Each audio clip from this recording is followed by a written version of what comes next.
This is TechTalk Detroit with Brian Spurgeon and Chuck Lobert. TechTalk Detroit brings you the latest in tech news and Detroit happenings every week. Welcome back to TechTalk Detroit. Happy to have you with us again this week. Brian, how you doing? Doing good as always. Just another beautiful week here of actually we got some rain and stuff going, so just getting a lot of stuff done around the house and taking a little bit of R&R. So no complaints here. What's good with you, Chuck? Oh, not a lot going on. Like you said, getting some rain this week, so that kind of stinks. But I dropped my bike off at my friend's house to have it worked on while we're waiting on rain. Well, we've got the rain, so can't ride anyways. But did a bit of riding last week. It was really nice to get back out there and get into it again. So that was kind of fun. And then finished up the basement finally. So that was cool. Good to see. Have a nice workout area down there and everything. So on rainy days, I still have some stuff to do to try to keep in shape, or get in shape. I shouldn't say keep in shape, but to try to get into shape. I was gonna say, now that it's built, the easy part's done. Now it's the hard part. You gotta actually use the stuff. Exactly. Yeah, but looking forward to the rain going away, and hopefully have we don't, in Michigan here, we don't get too many months of nice weather, so we've only got a couple left here. So hoping to be able to take advantage of it and still spend some time outside before I have to work out in the basement. But we thought this week we would talk about ransomware. It's one of the biggest security topics out there, one of the biggest threats out there. And so we thought we would take a little bit of time today and kind of talk about how prevalent it is, talk about what it looks like, and what you can be doing to protect yourself. And then ultimately, with ransomware, ultimately when we talk about what ransomware is, it's a type of malware, a type of virus that encrypts your data, certain amounts of data, whatever it is, whatever it can get access to, and won't give you access to it until you quote unquote pay the ransom, right? So should you ever have to pay that ransom is the other big question. I think what I heard, the latest statistic I heard was that ransomware costs businesses more than $75 billion with a B, $75 billion per year. So what that means is that a lot of companies do pay, but should you pay? Should you have to pay? So I think that's really what we wanted to touch on today. Kind of go through some of the statistics around ransomware, but really what should you be doing to make sure that you're protected and that you don't ever find yourself in that situation where you do have to pay. Yeah, I think it's one of the topics, just talking with our clients, it's always one of the front and center concerns everybody has. I think obviously, it's always getting a ton of media exposure, as at the end of the day, you just see large companies that are susceptible to it. So I think it's one of those threats where, it's kind of in your face all the time. And you, even as a small business, you have to think now, like, you're at a legitimate risk. And the case is, everybody is. It's not a matter of, how much money your business is bringing in. I know a lot of people kind of have the mentality of, they're going to go after the big players, and it's not true. If you look at it, the ransom amount that they typically go for is, is 5,000 is probably, I think is a number I see frequently, because they want an amount that's attainable for most businesses to pay. Their goal is to try to cash in on as many as they can. So from that standpoint, I think it is very much a concern that everybody has and shares equally. But in terms of what it does, you hit it exact. They're going to encrypt your network. You're going to lose access to all your files, and it really just leaves you with a big decision to make of, do I pay the ransom? And if I don't, what is my other options and alternatives? So I think, that's kind of a route we can get into is, how to go about protecting yourself from it, and what are the safe measures you should have in place for in the event if you do get hit with a ransomware, so that what you have to do to recover. Absolutely. So, why don't we start with some statistics, if I can speak here. Just some that I was able to find online. It says a new organization will fall victim to ransomware every 14 seconds. They expect that to go up to every 11 seconds by 2021. 1.5 million new phishing sites are created every month. The ransomware attacks have increased over 97% over the past couple of years. And the big one that I think stood out to me, 50% of companies that were surveyed in this particular survey didn't believe that their organization was properly prepared to be able to handle a ransomware attack. So as prevalent as ransomware is, that one really kind of shocked me that, over 50% of companies just didn't even believe that they were prepared for it. So, that's really kind of what brought this up is, what does that mean to be prepared? So, from a starting point, what's the right protections to have in place? Because, we always say there's only so much that you can do. You can put all the protections in the world in place. Ultimately, stuff can still get through, but it has to start with having that right protection. So, obviously you've got your basics, your antivirus software, making sure your computer's up to date, stuff like that. But, when you go beyond the basics, because, the other thing that I found pretty staggering in these statistics was that 75% of companies that did get infected were running up to date endpoint protection, antivirus software. So, again, yeah, that's something you have to have. But going beyond that, what else should companies be doing when it comes to protecting themselves against ransomware? Yeah, I think, there's several layers to it, and that's what I think makes it so complex in terms of fighting against it, and why frequently I think companies, generally have a sense that maybe they are still vulnerable. But ultimately, the answer is not typically easy. It's you kind of have to address your infrastructure as a whole. So I think for me, it starts with a thorough gap analysis of your entire network. So I think you need to understand everything that's on your network. I think you need to identify your critical endpoints. So, your servers that are your file servers, your application servers, things like that. You need to understand what is in fact critical on your network and put some special attention to those. But ultimately, just from a high level, from an infrastructure standpoint, it starts with having a very good firewall. There's all different types of firewalls. I think a common thing we see a lot of times when we take on new clients is they're almost running like a consumer grade router for their business. And I think, that's like the lock on your front door to your house, right? If just by neglecting your firewall and not really investing into that, it's like just closing your door and not locking it. So I think that's kind of the first step, is making sure that from a networking standpoint, right? All the intruders are coming in through the internet. You want to have a very robust firewall that has a lot of security services enabled. Those firewalls are actively monitoring all the traffic coming in and looking for things that are suspicious. So from there, you can also block different countries and such from accessing, which significantly reduces the impact you're going to get initially. Staying on the infrastructure, though, I think, like you mentioned, despite having good antivirus, you still see these. However, it's still important. I think you got to have all of your endpoints protected and managed by a central security solution. You don't want to go and just buy ad hoc antivirus licenses. You want to have a central management that's regulating policies and deploying them. So I think that's kind of where it starts. And then from there, in terms of prevention, there's a lot of different things. So, I think one of the complexities we run into today is our footprint is spread all over. It's not just in the walls that our building operates out of anymore. We're in the cloud now, and that presents a whole new layer of complexity when it comes to addressing your security, right? And it's not that it's less secure, it's another area that you need to address. So I think, there's a lot of different security services out there that are able to monitor our accounts, kind of give us an AI learning type feel to it, where it learns your habits of your email, when you access OneDrive, and it can pick out anomalies. So, I think that's kind of where you're at, is starting on that perimeter, securing the firewall, securing the cloud, and then that kind of is the baseline for your preventative.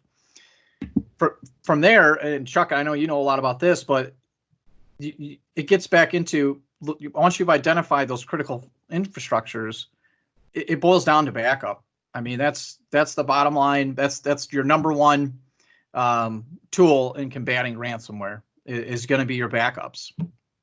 And we have a good partnership with Datto, very robust backup, but even the backups now are starting to scan for the ransomware.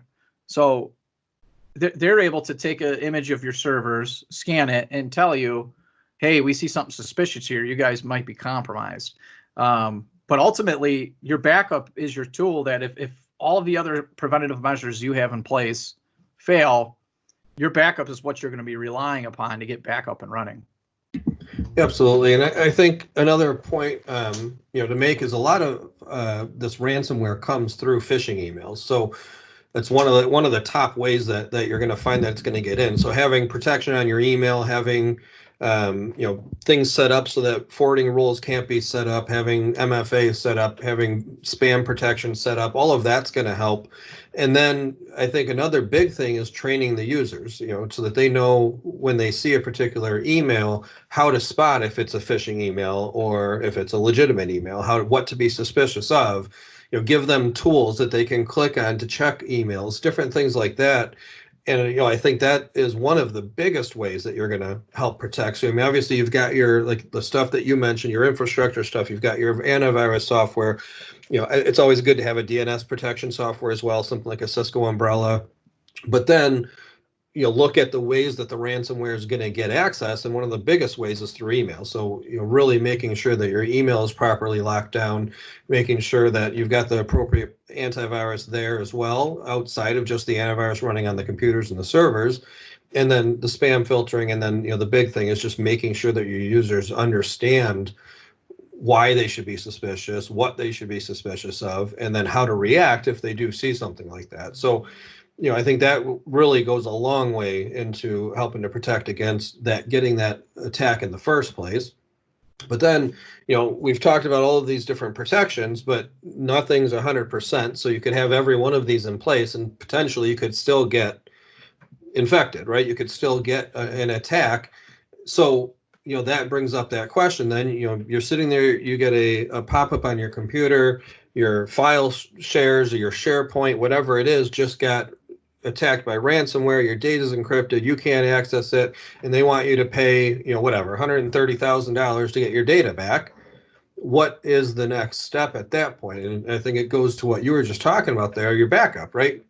Mm-hmm. If you have the proper backup solution in place, that's really should be your answer to anything. You should never have to pay, because that should be kind of your final spot to go, so to speak. And that, as long as you know that it's working, you're getting regular backup reports, that it's backing up as often as you need it to back up, that you've got copies of it, and that the backup is secured. Again, something that you mentioned is your backup solution checking itself for ransomware? Because if you're backing up encrypted data, that's not going to do you a whole lot of good. But then again, that comes down to, well, how often are you backing up? If you're backing up once a day, you could have just lost an entire day's worth of work. Is that okay? The answer might be yes, or you might go, well, wait a minute, no. If I lose 2 hours worth of work, I just lost all this money and it's going to take me forever to recreate it. Well, then you're not backing up enough. You need to be backing up every hour type thing, or every 15 minutes or every 2 hours. Every organization is going to be different. There's no set solution for all organizations. That's why you have to look at everyone individually and figure out what the business needs are, and then build your backup solution to meet the business needs. But ultimately, if you have to pay for your ransom to get your data back, that means that all of your protections failed and that you didn't have the appropriate backup in place. Would you agree with that?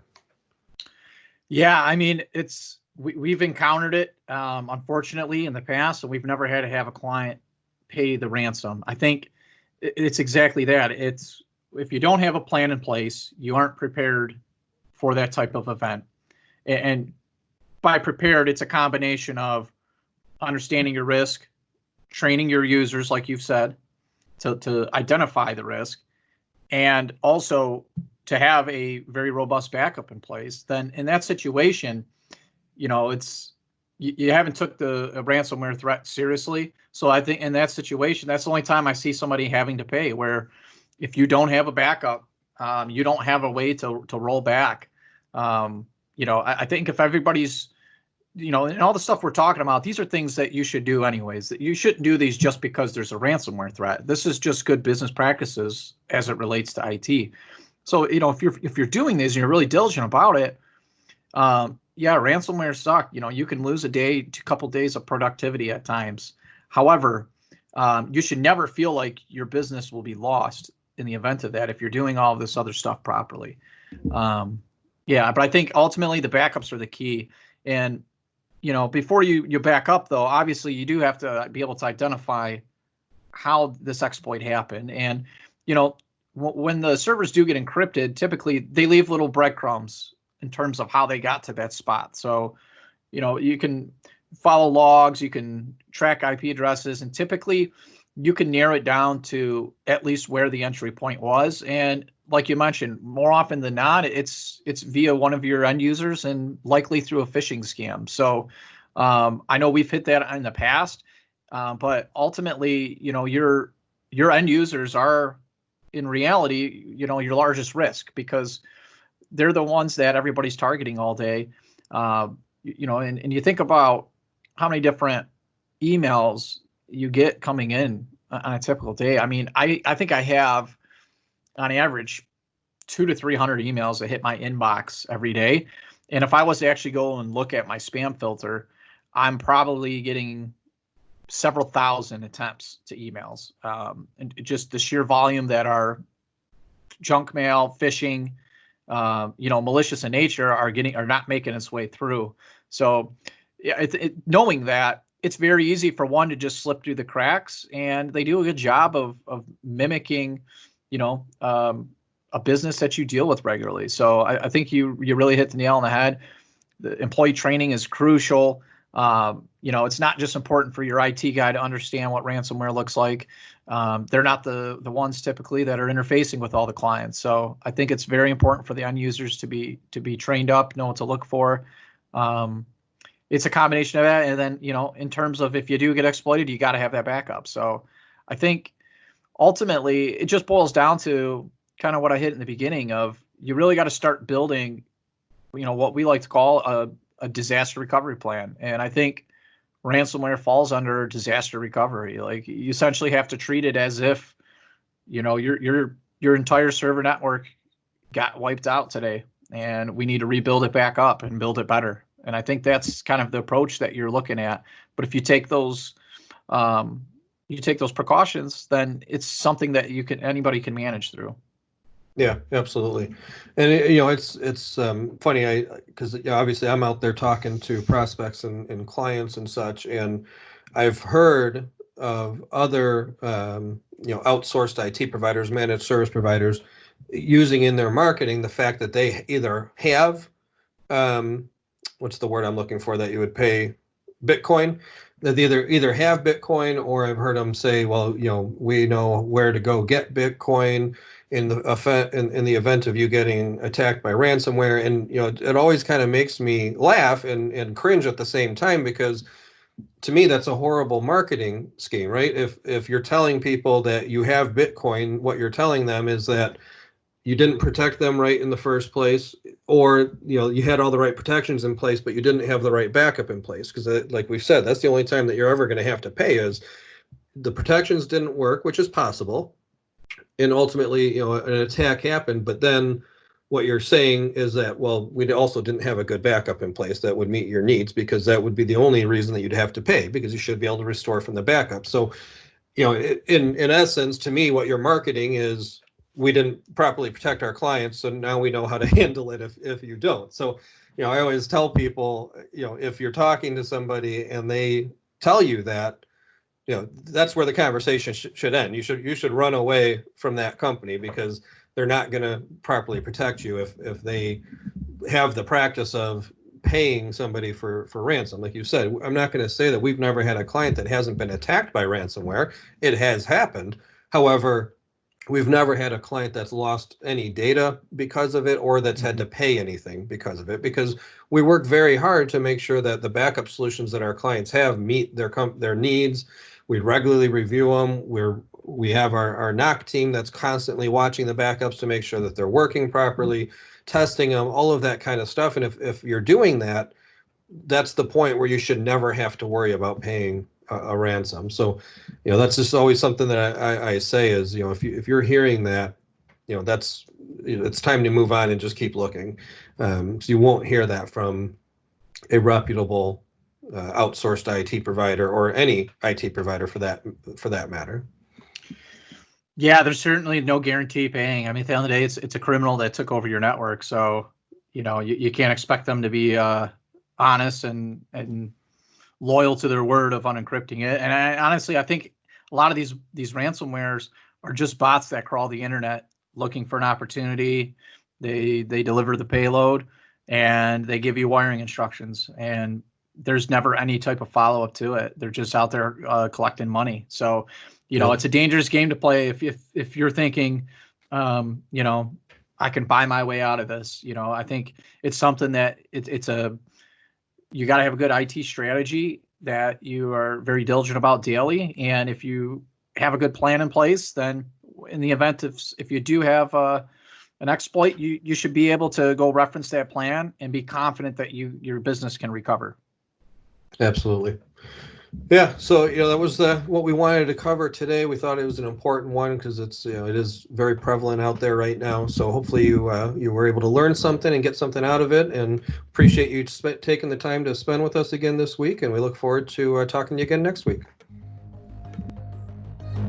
Interact with Tech Talk Detroit at techtalkdetroit.com or on Facebook, Twitter, and Instagram.